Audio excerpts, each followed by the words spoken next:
Welcome back to another episode of Watch and Shoes. The watch is an Invicta Master Calendar Reserve Quality Hybrid with a sub-aqua bottom and a Venom top.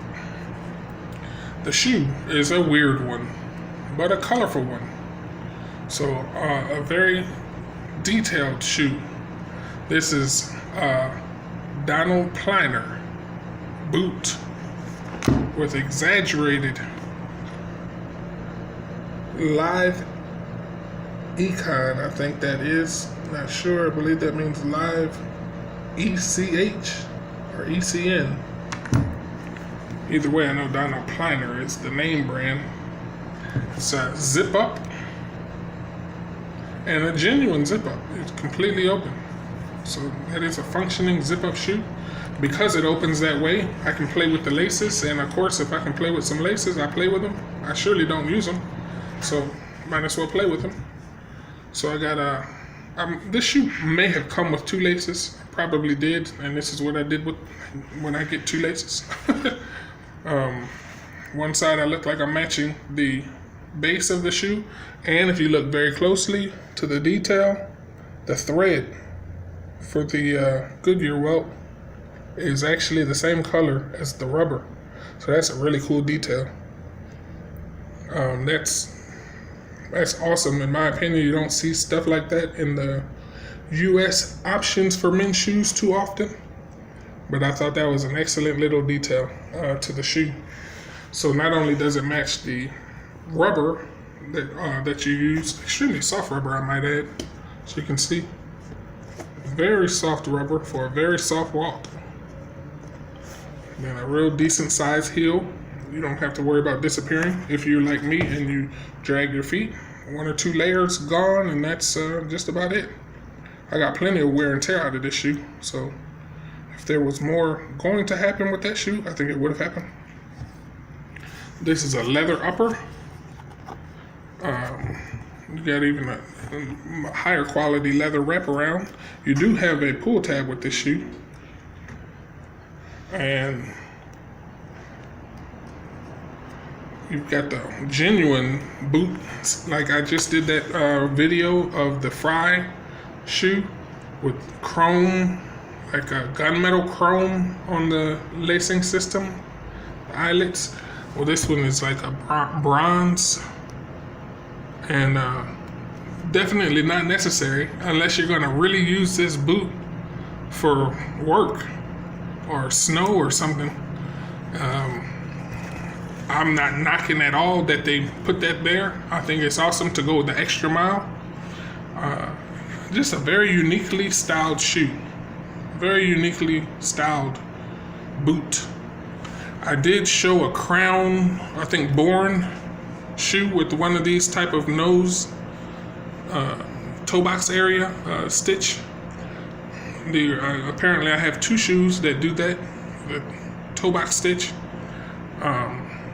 When I made that video, I said that's my only shoe that does that. I forgot completely about this one.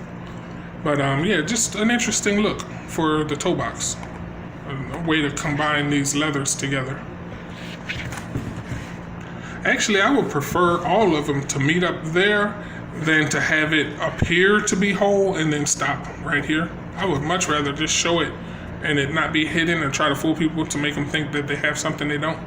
So I actually like this style, and I hope people would adopt it as opposed to just putting a slice here when you couldn't give the people a full piece of leather. Just go ahead and don't hide it on the inseam, or just put it right there. And with some nice exaggerated stitching, which you have here, it becomes a feature as opposed to something you're trying to hide from people who just don't know any better. So that's a pretty cool feature of the shoe. You can't call this a chukka boot because it's got too many laces. So it's not a chukka. It's just a boot.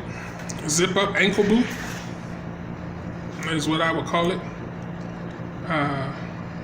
Too many eyelets for chukka.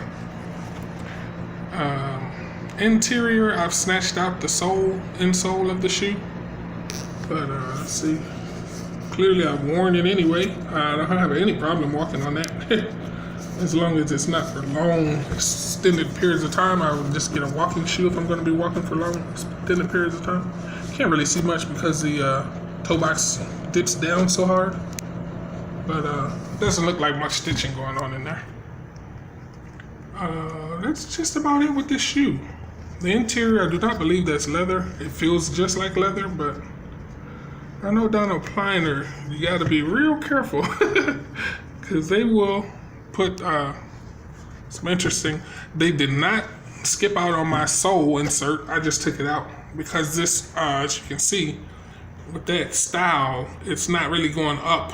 So my toe goes up. It doesn't. My toe's not made like that. It goes up. So just to give my foot a little more room, I take out the insole on some shoes that don't give me enough room there. Or this may be a size 12 and I might have just needed more room, so I took out the insole. And that's about it with this shoe. Down on Pliner, doing some pretty interesting things, especially with the detailed stitch there, matching the color of the sole and some of the laces. And keep in mind that that stitch here does not even match the rest of the, it matches, but it's not the same stitching as the rest of the shoe. So for you to switch stitch colors, that's pretty big. In far as mass producing shoes goes, that's not how you mass produce cheap shoes. So that little effort and detail definitely was appreciated and caused me to buy the shoe. Just a wild style shoe.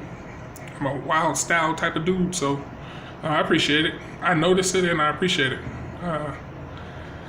There you have it. Another episode of Watching Shoes. That was a down on Pliner shoe, and the watch was Invicta Hybrid. Thanks for watching. Hope you enjoyed.